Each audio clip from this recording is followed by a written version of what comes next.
The wedding ring didn't fit her. Not yet. She stood barefoot in a rusted horse trough, scrubbing manure from her arms while Texas wind whipped her prison uniform around her knees. Behind her, a cowboy leaned against the barn door, arms crossed, boots muddy, eyes unreadable. She didn't speak. Neither did he. But something passed between them. Not love. Not yet. Something stranger. Just 2 weeks earlier, she had arrived from across the Pacific weighing 74 pounds, silent as ash. The Americans called her Emmy. She never corrected them. That morning, she asked him for soap.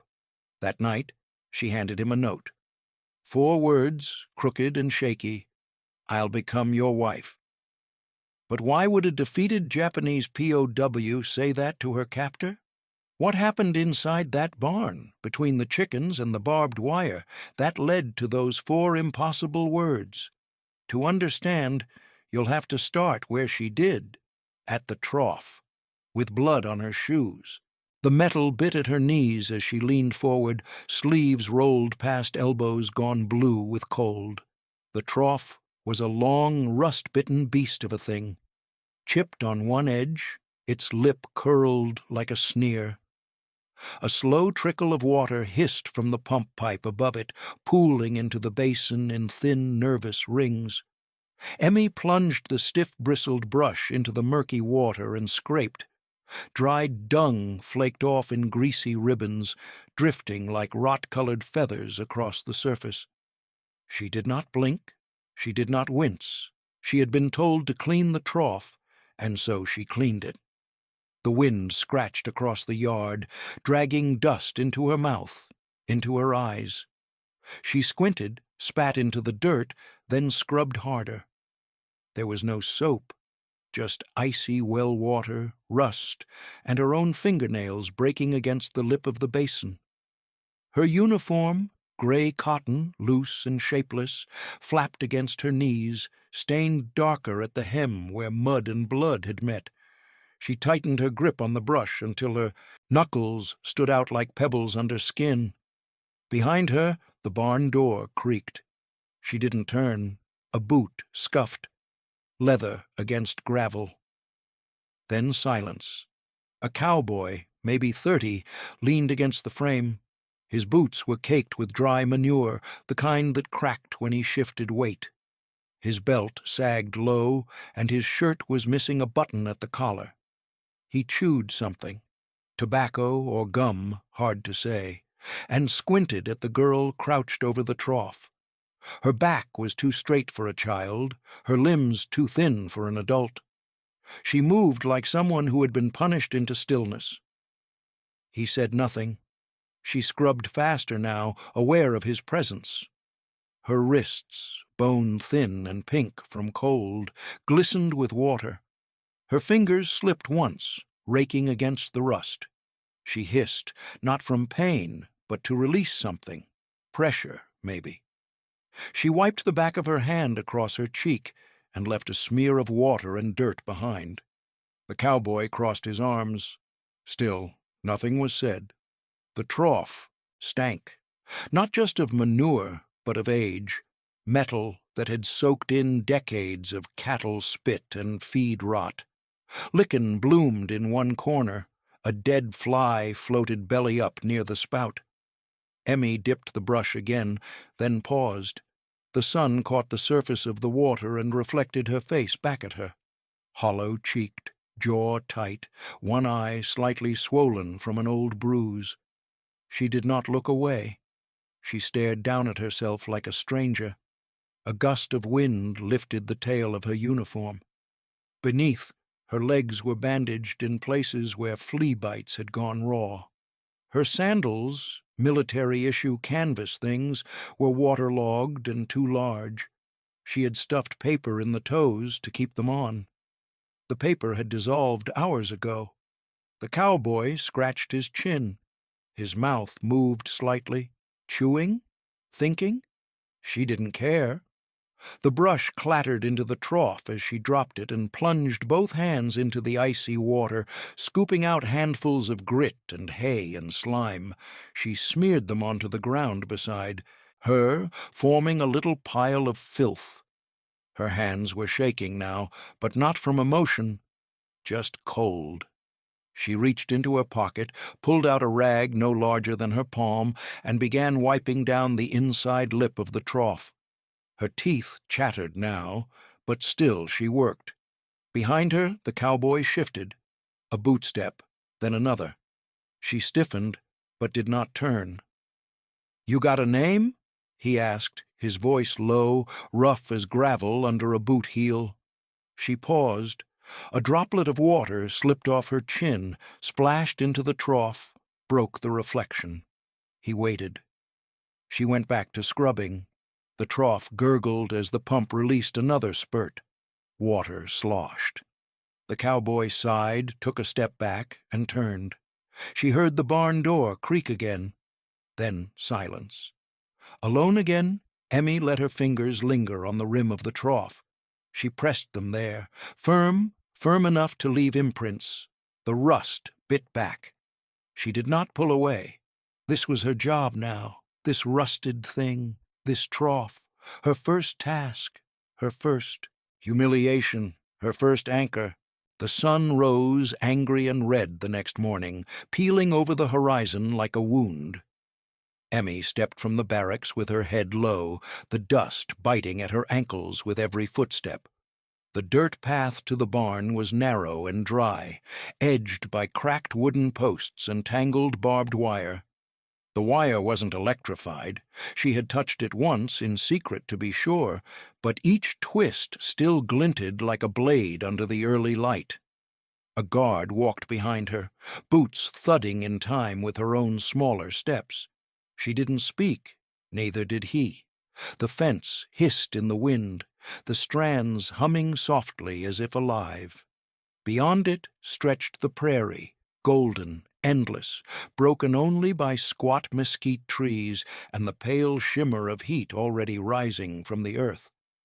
The land smelled confused, sun-warmed honeysuckle curling around the post railings, fresh cow manure steaming in piles, and something deeper, cooked beans and bacon fat drifting faintly from the cookhouse in the distance. The smells collided in her nose. She swallowed hard and kept walking. At the barn, she paused. Not from disobedience, but ritual. The trough waited, dark and still and already buzzing with flies. She glanced at it sideways, just a flick of the eyes. The waterline had dropped overnight. A brown film had formed around the edges where her rag hadn't reached. A white chicken feather floated across the surface, caught in lazy circles. A cowboy leaned against the doorframe. It was the same one, same boots, same missing button.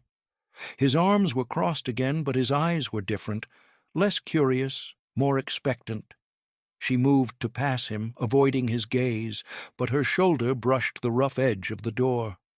The fabric of her uniform snagged. She stopped, breathed through her nose, and gently pulled herself free. A thread came loose. She didn't look back. Inside the barn she grabbed the bucket. The handle was bent, pinching her palm. She lugged it to the pump, pulled twice, metal groaning, and filled it halfway. The pump water smelled faintly of rust and old iron pipes. She knelt beside the trough and poured the water in slowly, watching it disturb the feather's path. Her knees pressed into the hard-packed dirt, small stones digging into her skin. She felt them. She did not flinch. From the yard came the distant wheeze of a harmonica. Someone, maybe the younger ranch hand with the chipped tooth, played a slow, lazy tune, off-key, clumsy, but it drifted in through the slats in the barn wall and settled around her ears like smoke. She didn't know the song.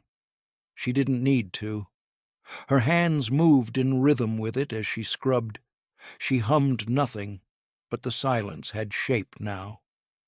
She stood after finishing and turned toward the pump again, dragging the bucket behind her. The water sloshed unevenly. She was halfway there when she stopped. The cowboy was holding something, a dented tin cup. He raised it slightly, one eyebrow up, offering. She froze. He pointed to the pump, then the cup. "Water," he said. She blinked. His voice was calm, not sharp, not cruel. He took a step forward and repeated, "Water." She touched her chest with the tips of her fingers, then hesitantly pointed to the cup. Her mouth felt dry, cotton and dust and fear all balled together, but she forced her tongue to move. "Water," she echoed, barely above a whisper. He smiled only a little and dipped the cup under the pump. One pull, clear water splashed in. He held it out again. This time she took it. The tin was cold, the metal rim biting at her lips. She drank slowly, the water tasting like iron and minerals and something else, kindness maybe, though she didn't have a word for it yet. She handed it back without a word. He nodded once and walked away. That evening, after mess, she returned to the barn under the watch of another silent guard. The trough was waiting, catching the last light of the setting sun. The rust along its edge had turned golden. She knelt beside it, dipping her fingers into the water. It was still warm from the day. A moth skimmed the surface, wings fluttering like torn lace. She touched the rusted side gently and watched the ripples spread. She didn't speak. She didn't smile. But her fingers stayed in the water longer than they needed to. That night, the mess tent reeked of grease and overcooked onions. Sweat clung to the canvas walls like syrup, thick and still. Emmy stepped forward in line, head bowed, her bare ankles spotted with fresh mosquito bites. The guard behind her said nothing, just tapped her shoulder when it was her turn. She moved to the front, tray trembling slightly in her hands. The cook, an older man with white stubble and a permanent scowl, slapped 2 scoops of mashed beans onto her tin. The slop steamed, smelling vaguely of cumin and metal. Next came a square of cornbread, dry and crumbling at the edges. But then the last item, a spoon, heavy, dull, and bent at the handle. He didn't hand it to her, just dropped it onto the tray with a metallic clink. She stared at it, then took the tray. The spoon's surface was blotched, its underside scratched with tiny dents. She sat cross-legged near the back of the tent, tucked between 2 crates of firewood, and tried to eat without being noticed. The first bite of cornbread stuck in her throat.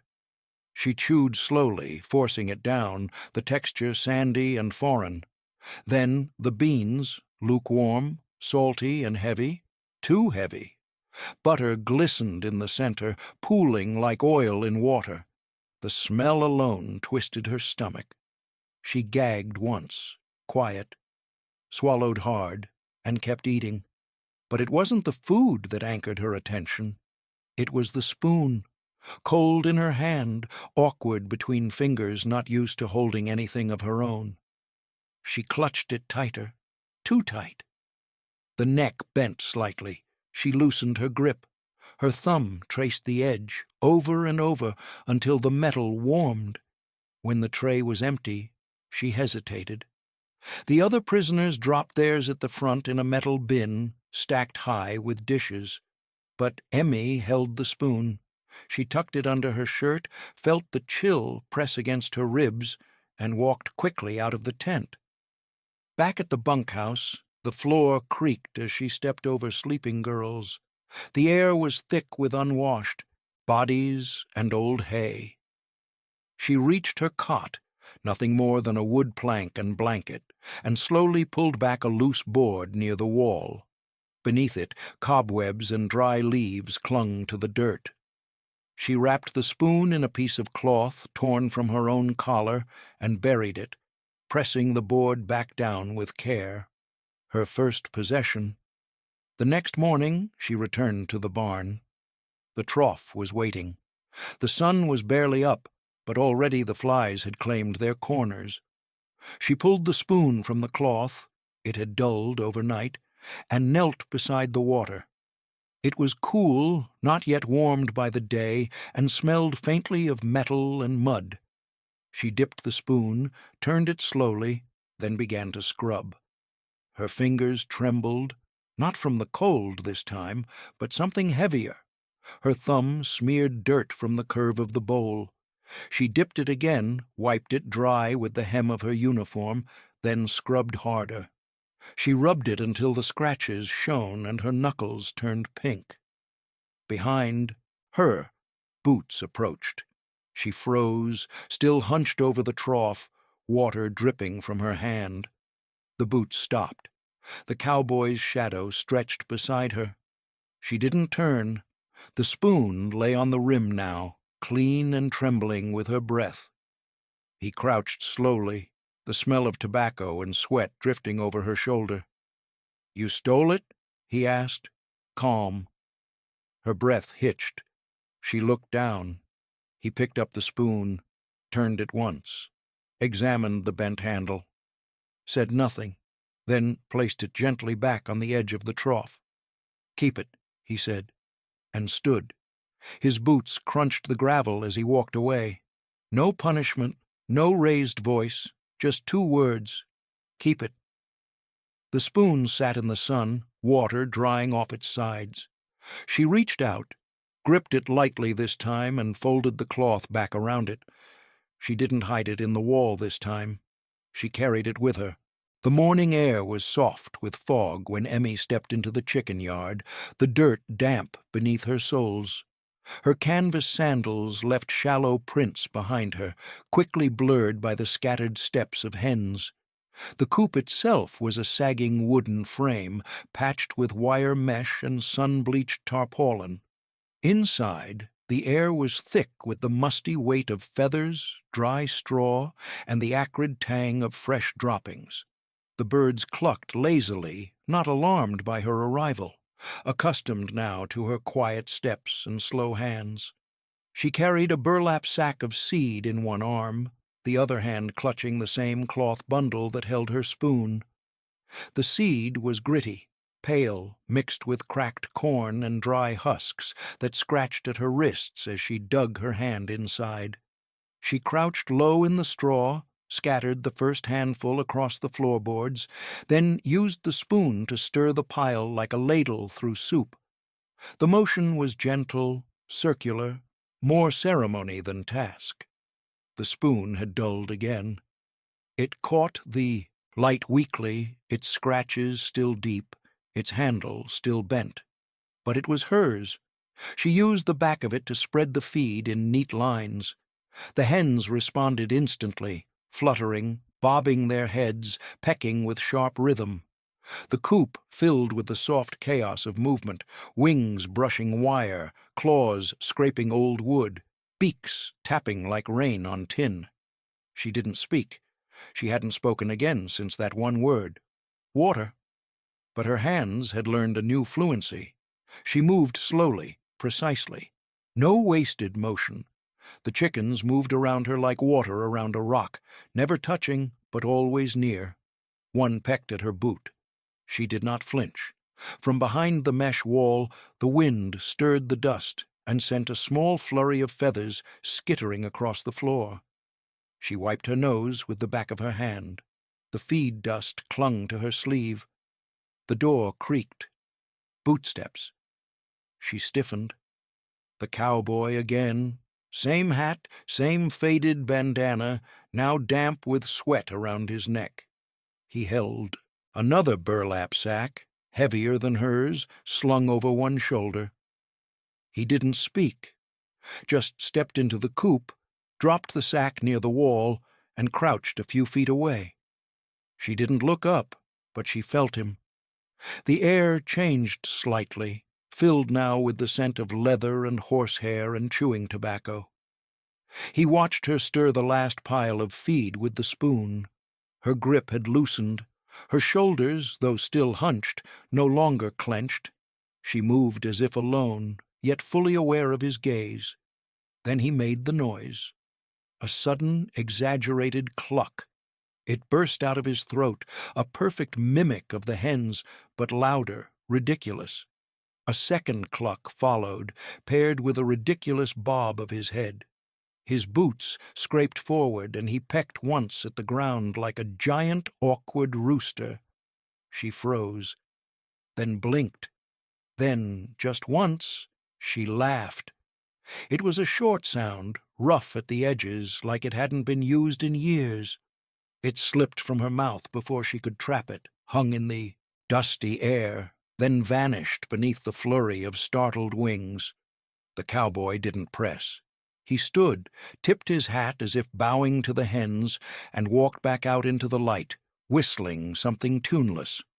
She stayed there, knees buried in straw, gripping the spoon. Her lips trembled, not from cold, just moving. When the sun began to drop behind the barn roof, she finished her rounds. The chickens settled onto their perches, feathers puffed, eyes half closed. She wiped the spoon on the inside of her sleeve, careful not to drop a grain. The metal left a smear of cornmeal across the fabric. She walked back across the yard, the fence casting long shadows that caught at her feet. As she passed the trough, still stained, still rusted, she slowed. The evening light had turned the water golden. She stopped, looked at her reflection. Her cheeks were still hollow, but her eyes were less sunken now. She crouched beside the trough, unwrapped the cloth, and laid the spoon gently on the rim, not hidden, not stolen, not surrendered, just placed. And then, without looking back, she stood and walked toward the barracks, the cloth still in her hand. The sound came first, a dry crack, sharp as snapping bone. Then the heat, then the wetness. Her foot had found the loose board hidden beneath the dust, the splinter long and pale as a nail. It drove up through the thin sole of her sandal and into the soft flesh beneath. She didn't cry out. Her breath caught, a sharp intake through her teeth, but she didn't make a sound. She lifted her foot slowly, as if afraid the ground might bite again, and set it down on the packed dirt. Red bloomed immediately through the fabric, darkening it to a rusted brown. She stood there, swaying once, then steadied herself with a hand against the fence post. The wood was hot from the sun. Splinters bit into her palm. She welcomed the sting. The pain in her foot pulsed, slow and deliberate, keeping time with her breathing. The yard was quiet except for flies and the distant lowing of cattle. No one had seen, or if they had, they hadn't moved. She limped to the trough. The metal rim burned her fingers as she leaned over it. The water inside had gone still since morning, a dull mirror reflecting the sky in broken patches. She lifted her foot and rested it on the edge. Blood slid from the sole, thick and dark, and dropped into the basin with a soft plop. The water clouded instantly, blooming red like ink in milk. She watched it spread, fascinated, then reached down and scooped water with both hands, letting it spill over the wound. The sting made her hiss through her teeth. She pressed harder, rinsing until the red thinned and ran pale. Grit clung to her skin. The cut gaped slightly, the edges pale against the red. She didn't cry out. She didn't curse. She just kept washing. Footsteps crunched behind her. She didn't turn. The man stopped a few paces away. She could feel him there, the way the air shifted, the way the birds quieted. He said nothing at first. Then she heard fabric tear. She glanced back just enough to see him pulling his bandana free from his neck. It was red, darker than the blood now swirling in the trough, worn thin, soft from sweat and dust. He crouched beside her without touching her, the gravel crunching beneath his boots. He gestured to her foot. She hesitated, then lifted it slightly. He wrapped the cloth around her ankle with careful hands, not tight, just firm enough to hold. His fingers were rough, scarred, steady. He tied the knot slowly, as if afraid to hurt her. She watched his hands, the way the fabric darkened immediately, the way his thumb brushed her skin, then pulled away. He stood, said nothing. She lowered her foot. The pain dulled, replaced by pressure. The bandana soaked through, red blooming against red. She shifted her weight experimentally. It held. The cowboy took a step back, then another. He didn't look at her face. He turned, walked toward the barn, and didn't look over his shoulder. She stayed where she was, one hand braced on the trough, the other hanging loose at her side. The water in the basin had gone, cloudy now, rust and blood mingling. A fly landed on the rim. She swatted it away. She bent and dipped her fingers into the trough again, rinsing them clean. The water ran pink between her fingers, then clear. She reached down and touched the bandana. It was already stiffening as it dried. She pinched the edge and pulled it loose, then hesitated. Slowly, deliberately, she lowered it into the water. The cloth darkened, sank, floated back up. She swirled it once, twice, watching the color bleed out. Then she lifted it again, wrung it once, hard. The water streamed down her wrist. She did not drop it. Instead, she folded it carefully, tucking it into the waistband of her uniform just above the spoon. The metal pressed cool against her skin. The cloth pressed warm. She straightened, placed her foot down carefully, and stood there, allowing the pain to settle into a dull throb. The trough reflected her face, smeared with dirt, hair clinging to her temples, eyes dark and alert. She turned, away from it slowly, the bandana hidden, the spoon secured, and walked back toward the barn with a limp that did not slow her pace. Behind her, the trough caught the light, its surface trembling once before going still again. It arrived wrapped in a wax paper pouch, damp at the corners and sealed with string knotted 3 times. The sergeant handed it to her without ceremony, without even making eye contact. He just placed it on the bench beside the pump, tipped his hat toward the barn, and left. Emmy approached it slowly. The paper was thin, almost translucent where the moisture had bled the ink. She touched it like it might shatter. Her thumb brushed the edge. It was soft, wrinkled, and smelled faintly of mildew and brine. She looked around. No one nearby. Chickens pecked lazily at the edge of the yard, and the guard stood half asleep in the shade. She took the letter and crossed the yard in small, careful steps. The wind chased straw across her feet. Dust clung to the crease of her eyelids. Her bare calves itched from the dried blood flaking beneath the bandana tied at her ankle. She didn't stop at the coop. She went past it, to the trough.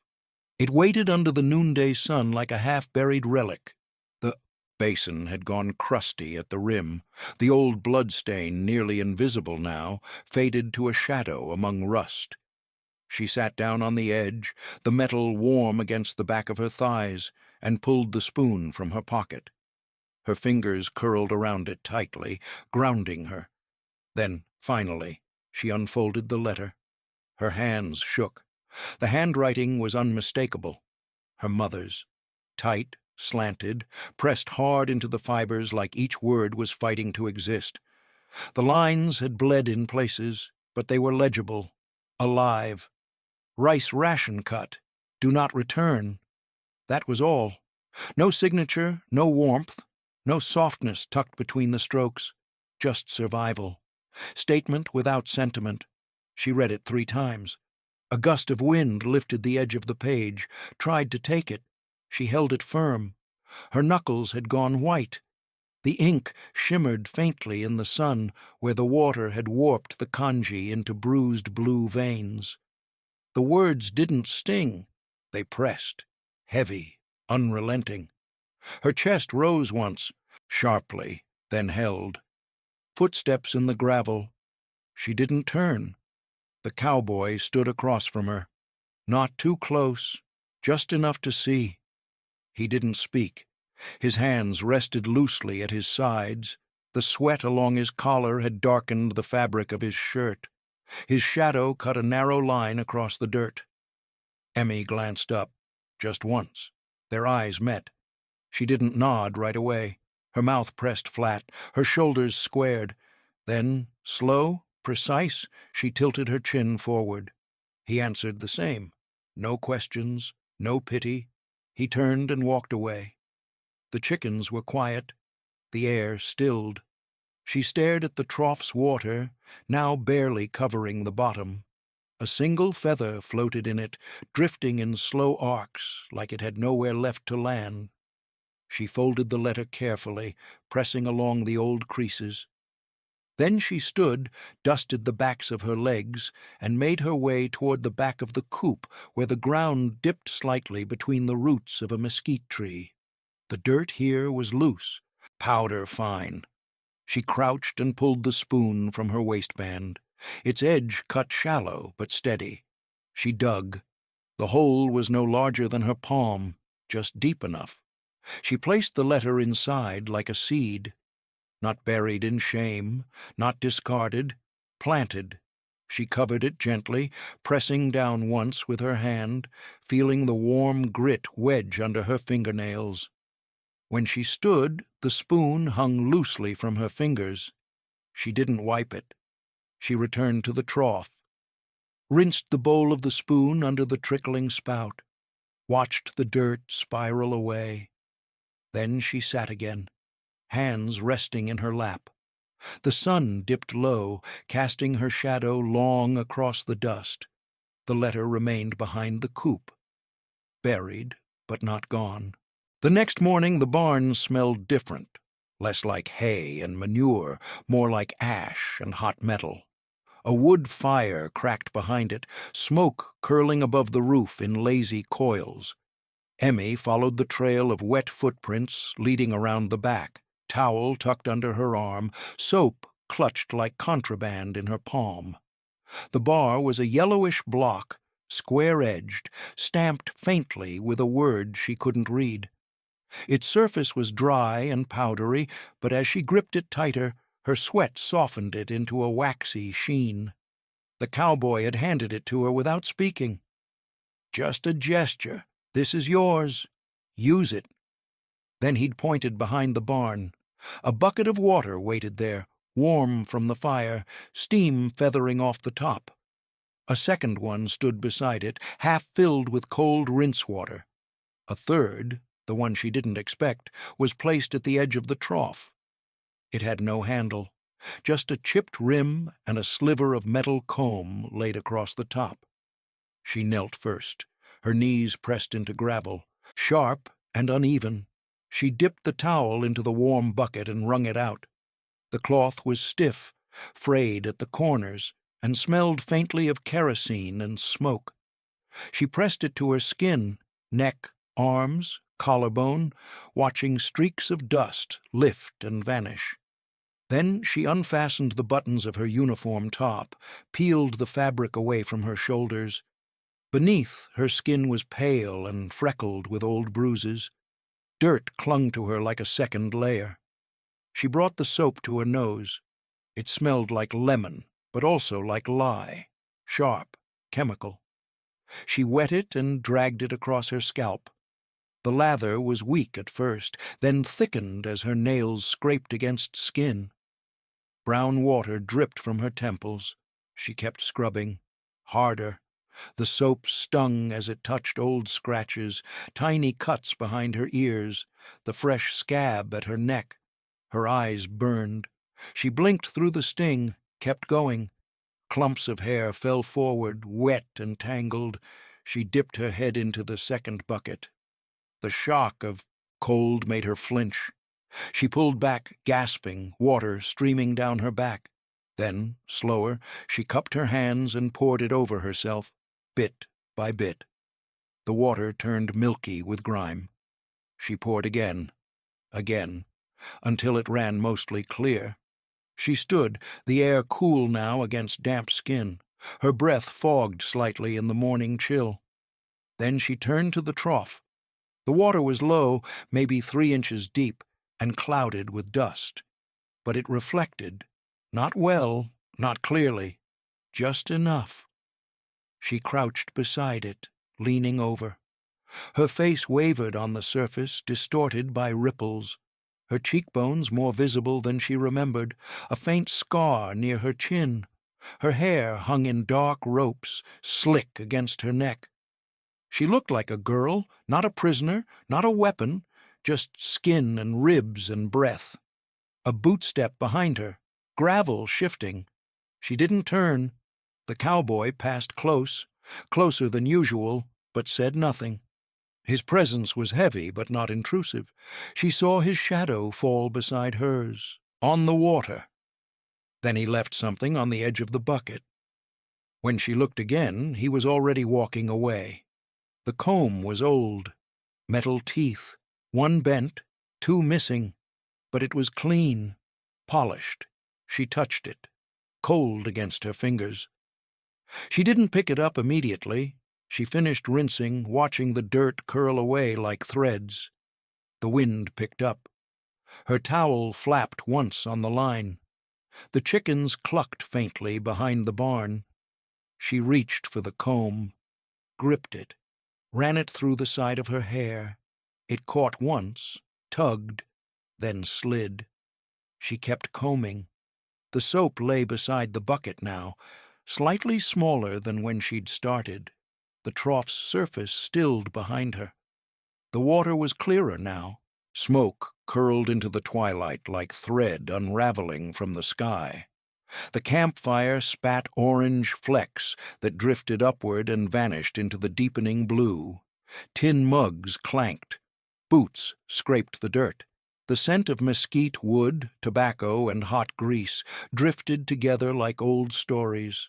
A harmonica moaned somewhere near the fence line, low and sweet, like a lullaby that had forgotten how to end.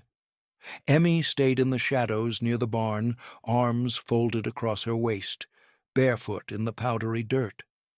Her toes flexed reflexively, finding the cool patches in the ground between straw and stone. The trough was behind her, half filled now, catching reflections of flame and sky. Laughter broke in waves around the fire. Cowboys leaned back on split logs and upturned crates. One of them, the tall one with the limp, stood and offered his hand to a German girl with hay-colored braids. She paused only a second before setting down her mug and placing her hand in his. They danced, awkward at first, but not shy. A banjo joined the harmonica, faster now, its rhythm jerky and playful. Boots stomped, hands clapped, someone whooped. The German girl turned in tight, spinning steps, the hem of her dress catching the firelight. Emmy's fingers curled tighter into her arms. Then a shape moved beside her, quiet, familiar. She turned slightly. The cowboy. He didn't speak, just extended his hand, palm up, knuckles dirt-stained from rope and rust. The bandana wasn't on his wrist. It was tucked into his back pocket now, frayed at the edge. His hat cast half his face in shadow, but his eyes held still on hers, not pleading, not expectant, just there. Emmy blinked. Her throat clicked dry. She stepped back once, then forward. The ground was cool beneath her soles as she stepped into the light. The fire popped as a fresh log split in the center. Her shadow moved across the dust, long and bent. She placed her hand in his. His palm was calloused, rough like bark, warm. He led gently, not with a tug but a lean, as if to ask. She followed, slowly, unsure, 1 step, then 2. The rhythm made no sense, too quick, then too slow. She nearly stumbled. The harmonica wailed, and someone laughed behind them. She stopped. He looked down, lips twitching, nearly a smile. Her cheeks burned. She glanced toward the trough. Its surface rippled faintly, reflecting them both in warped halos of light. Her hair, combed clean, hung down her back like a river in the wind. The music swelled again. "Dance," she whispered. The word cracked with effort. He leaned closer, ear tilting. "Dance, hard," she repeated, the syllables slow and clipped. Then she laughed. A small sound, startled from her like a hiccup. He grinned now. This time, no shadow could hide it. Their steps resumed, not proper, not rhythmic. Her left foot stepped when his did. They bumped shoulders once. She spun without warning, nearly falling, and he caught her by the elbow. She covered her mouth, laughing again, harder. Then she led him, awkwardly, toward the edge of the barn, away from the crowd, toward the dark. The trough shimmered nearby. They stopped beside it. The harmonica softened behind them, replaced by the hum of conversation and a few claps. She let go of his hand, turned to the water. It reflected stars now. She dipped her fingers in, letting them trail along the surface. Cool, gentle. He sat beside her. They didn't speak. The comb lay beside her on the wooden ledge. She passed it to him. He took it, ran it once through her hair with a feather-light touch, then handed it back. She pressed the spoon into her lap with both hands, grounding herself. The night air brushed against her damp neck. The dance was done, but something had started. The air smelled of cooled ash and dew-soaked dirt. Morning hadn't fully taken hold yet, just a thin blade of light cutting across the prairie, silvering the tops of the dry grass. The wind carried a distant lowing of cattle and the faint creak of wood contracting from the cold. Emmy was already awake, though no bell had rung. She hadn't reported to the coop, no grain sack slung over her shoulder, no spoon stirring seed. She sat by the trough instead, legs folded, knees hugged to her chest. Her uniform jacket hung loosely off one shoulder, damp at the hem from last night's wash. Strands of her hair stuck to her cheek. The comb rested in her left palm, and the spoon in her right, thumb brushing its handle, back and forth in a steady, nervous rhythm. In her lap lay a torn piece of flour sackcloth. One corner was burned, singed black. The fabric was stiff but thin, and the edge fluttered in the breeze like a moth wing caught on a string. Charcoal, that was all she had to write, with. A stub of it from the fire pit, still warm when she'd picked it up. Her fingers were smudged, half of the ash under her nails now. 4 words, not well written, not neatly spaced, but the pressure of the strokes was deep, deliberate. She'd carved the message in dark gray grit, pushing hard so the weave of the fabric tore in places.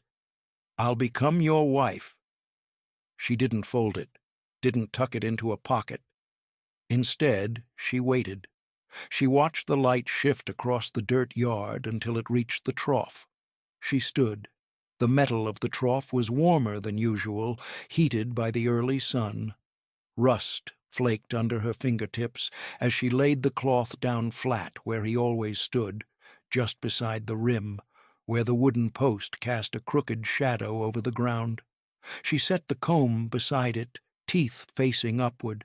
Then, gently, she placed the spoon on top of the note. The weight of it kept the message from flying away. The wind lifted one corner anyway. She didn't fix it. Then Emmy turned barefoot and walked toward the barn. She didn't look back.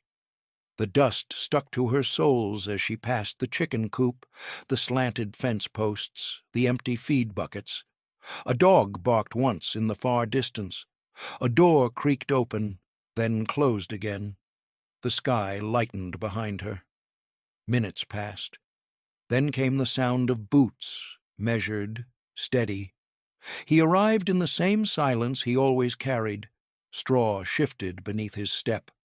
His shadow stretched long over the trough, falling across the note. He didn't speak, He crouched slowly, fingers brushing the spoon first. Then the cloth. The charcoal smeared slightly beneath his thumb, but the words were still legible, crooked, small, unmistakable. "I'll become your wife," he exhaled, just once, quiet, grounded. He picked up the spoon and turned it in his hand like it was suddenly unfamiliar. Then he folded the cloth, creasing it along the lines of the words. Not hurried, not casual, each fold deliberate, like folding a flag. The fabric disappeared into the inside pocket of his coat, beneath the leather flap. He straightened, looked up. The barn doors were closed now. No sign of her. He stayed there a moment longer, eyes tracing the path she must have taken, hand resting flat on the trough's edge. Then, with a final glance down at the empty metal rim, he turned back toward the yard. The spoon, this time, he carried with him. Morning light crept across the yard in long, pale bands, catching on the edges of the trough and turning the rust to dull gold.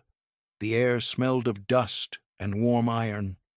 Somewhere beyond the fence, a truck idled, low, patient, inevitable.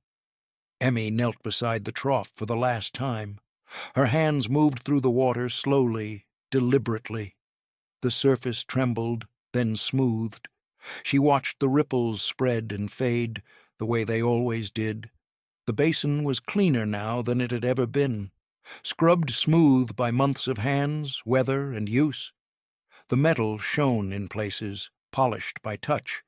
It no longer looked abandoned. It looked worked. She lifted her hands, letting the water drip back into itself.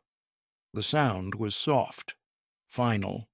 Her hair had grown longer.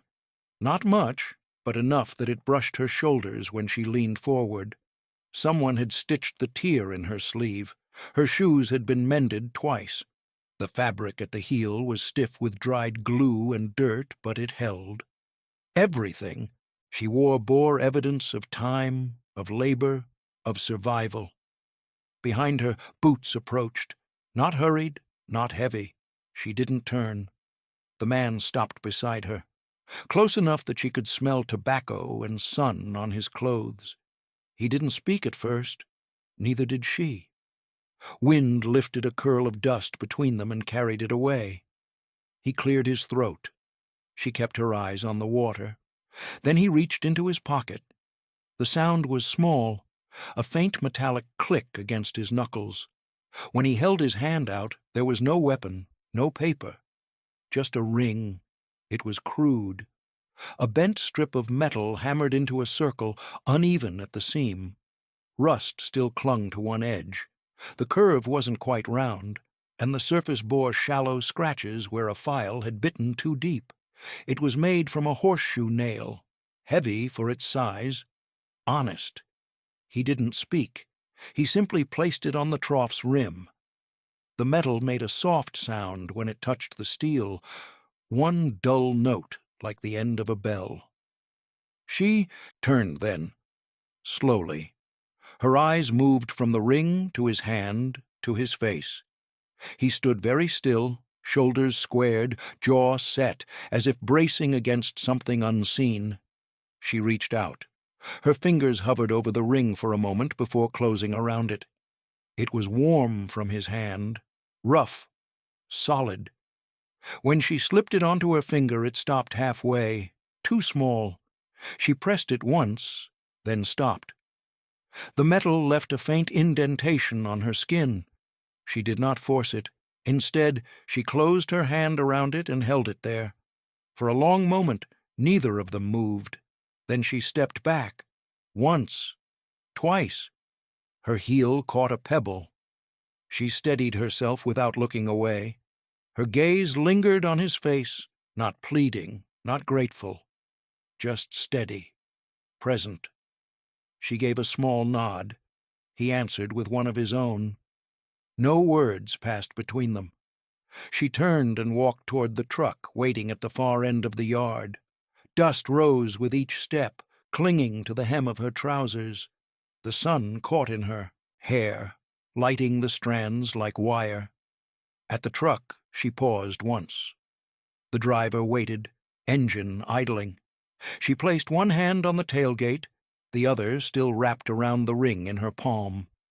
Then she climbed up. The engine growled to life. The truck rolled forward, tires crunching gravel. The man remained where he was, standing beside the trough. As the truck pulled away, the wind kicked up again, skimming the surface of the water. The trough reflected the sky, clear now, unbroken. The yard emptied, only the trough remained, quiet and clean, holding the shape of everything that had passed through it. If this story moved you, please like the video and leave a comment telling us where you're watching from. Thank you for remembering what the world tried to forget.